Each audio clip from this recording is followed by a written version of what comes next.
Have you ever met the connector? Well, he ponders, he helps, he creates, he writes, he speaks. He basically connects people and brings them together. I speak about Paul Solano of PS and All Marketing Group. At psandallmarketinggroup.com, you will receive an assembled group of Paul's contacts and connections that cross into many sectors of life. Please contact Paul Solano at 617-240-4130 or psandallmarketinggroup@gmail.com if you are in the market for a wide array of services. Again, please contact The Connector, Paul Solano at 617-240-4130 or psandallmarketinggroup@gmail.com with any questions. And now, here's Paul Solano, the host of Paul Ponders. Welcome to Paul Ponders. My name is Paul Solano of PS and All Marketing Group, and I may be reached via email at paul@paulponders.com. Thank you for joining me for my foray into podcasting. It is great to be collaborating with my friend and associate Chalonzo Amos of PodPro Entertainment to bring you some fun, exciting, and informative podcasts. For many years, I've been referred to as the connector, or in greater Boston circles as the connector.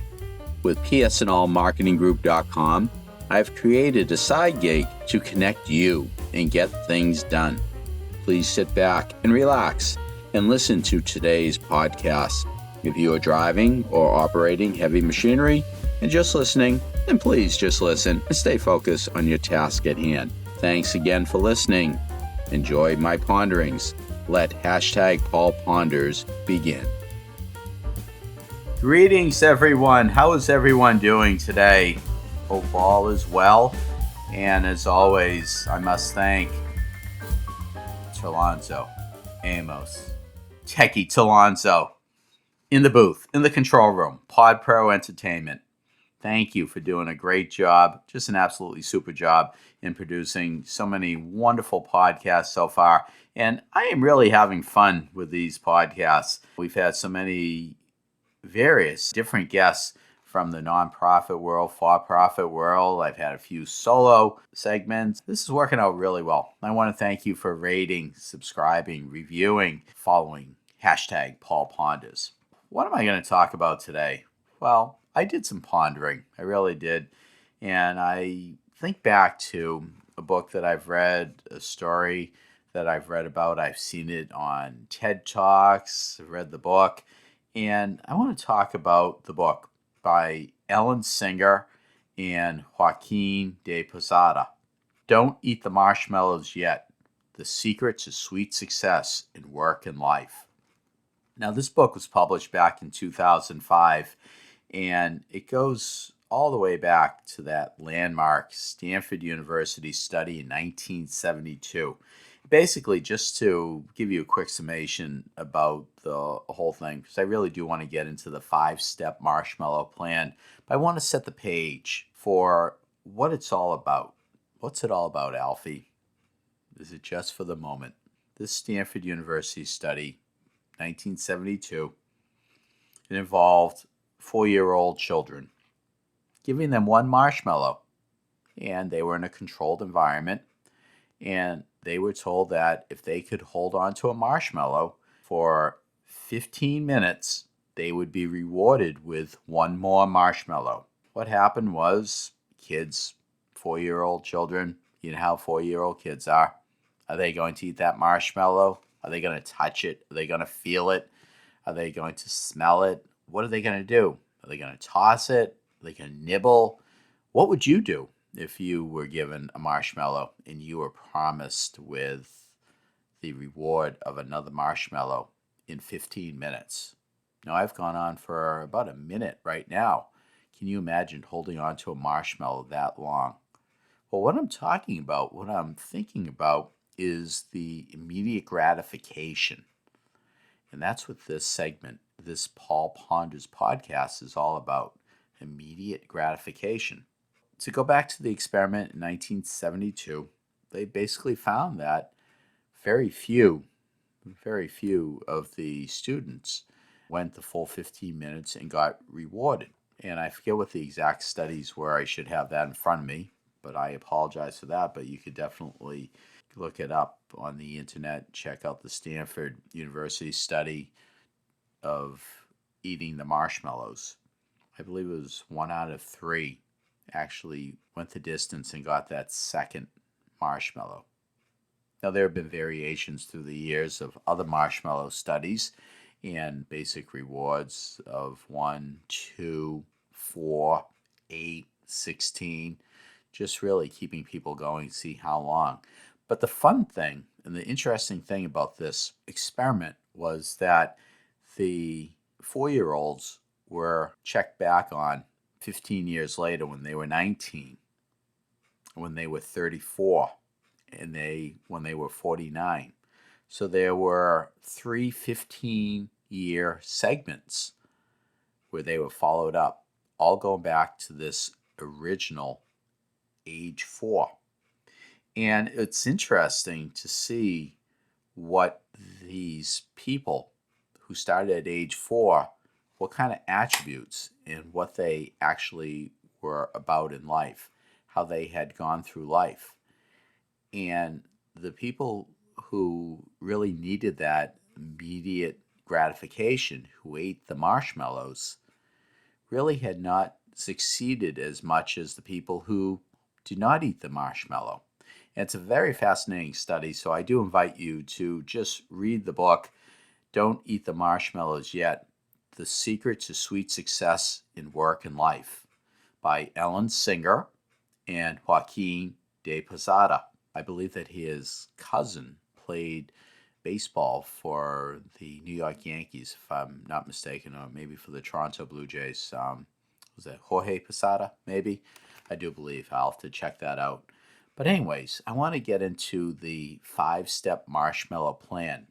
And this is something that I have come up with after checking, doing some research and all. But the 5-step marshmallow plan, and if we look at our lives with our ability to delay gratification, what are the things we may need to do? Number 1, I believe we have to ask ourselves the questions. What do you need to change? What strategies can you implement right now to stop eating your marshmallows? What will you commit to changing? Now, if we look at these questions that I've posed, we really have to look at some things where we just seek to really get that immediate gratification and we do not think through the situations in our lives. We go for the home run. We go for the three-pointer. We've seen that recently with the Boston Celtics. By far the best team in the NBA. Should have been. But they sought that immediate gratification of hitting that three-pointer every time. 0 for 10 in the first quarter in Game 7. What up with that? Seriously. They wanted that immediate gratification of bringing down the house, getting the crowd all psyched up. Clank, clank, clank, clank, clank, clank, clank, clank. Is that 9 times? Clank. 10 times. What if they had gone for the two-pointer? What if they had worked the ball into the paint? What if they had tried to draw a foul? What if they got Miami into foul trouble? What would have happened? For all we know, they would have gone on and won Game 7, and they would be playing against Denver. They needed a plan in place. Number 2, what are your strengths and weaknesses? What do you need to improve upon, and how can you make these improvements? It's important to look and see what our strengths and weaknesses are. It really is. If we go through that SWOT analysis of strengths, weaknesses, opportunities, and threats, that's a way of just looking at our inner self. I think that's another podcast we could have. We could probably talk about that at a later date. So let's work on that. Alrighty. Number 3, what are your major goals? I want you to pick at least 5 and write them down. Then write down what you need to do to attain those goals. And again, we're looking to delay gratification, immediate gratification. We want to begin with the end in mind. We want to skate to where the puck is going. How many times have I said that? Well, maybe there's another podcast I could expound upon. More down the road. Paul Ponders, hashtag Paul Ponders. Number 4, what is your plan? Put it in writing. If you cannot see a goal, you cannot achieve it. If it's a dream board, just a blackboard, a whiteboard, I don't know. What is your plan? 5 P's. Not 6 P's, but 5 P's. Poor planning prevents proper performance. 5 P's. Let's stick to this 5-step marshmallow plan. And number 5, what are you going to do to put your plan into action? What will you commit to doing today, tomorrow, next week, next year to help you reach your goals? As we've learned in a past parable, how will you become willing to do what unsuccessful people are unwilling to do? What do you think? What are you going to do? When are you going to set that plan in place? Step number 5 of the 5-step marshmallow plan. Let's add a 6th one. Persevere. Do not give up. That is so key. Always begin with the end in mind. Maybe that's one of those 7 habits of highly effective people. Wow, just by these 5 steps that I've talked about, I think I have 3 future podcast ideas coming your way on the hashtag Paul Ponders Network. So I hope you've enjoyed this segment. I thank you for tuning in. And again, don't forget to share this with your family, friends, loved ones, associates. Please give me a shout out. And if you ever want to maybe sponsor a segment on hashtag Paul Ponders, operators are standing by. If you act now, you get the free Ginzu knife. MasterCard and Visa are accepted. So I thank you again for tuning in today, remembering the 5-step marshmallow plan. And don't forget about the secrets to sweet success in work and life. Don't eat the marshmallows yet. Until we meet again, hashtag indeed. I trust that you have enjoyed hashtag Paul Ponders. Again, my name is Paul Solano of PS&All Marketing Group, and I may be reached via email at paul@paulponders.com to do some more pondering. Many thanks to my longtime collaborative friend and associate, Chalonzo Amos of Pod Pro Entertainment, in bringing you our fun, exciting, informative podcasts. You rock, Techie Chalonzo. With PS&All Marketing Group, I created a side gig to connect you and get things done. Please do not hesitate to reach out to me at paul@paulponders.com with any questions. Subscribe to our YouTube channel at Paul Ponders. Follow us on Twitter at Paul Ponders Pod. Follow us on Instagram at Paul Ponders Podcast. Thank you again for listening to hashtag Paul Ponders, available on Apple Podcasts, Spotify, our website, paulponders.com, or wherever you stream your podcasts. Subscribe, stream, rate, and review our shows. Your ratings and reviews help our show reach new audiences. Produced by Pod Pro Entertainment, hashtag Paul Ponders lives within a network of podcasts located at podproentertainment.com. Hashtag the new radio. Until we meet again, my friend, stay well. Hashtag indeed.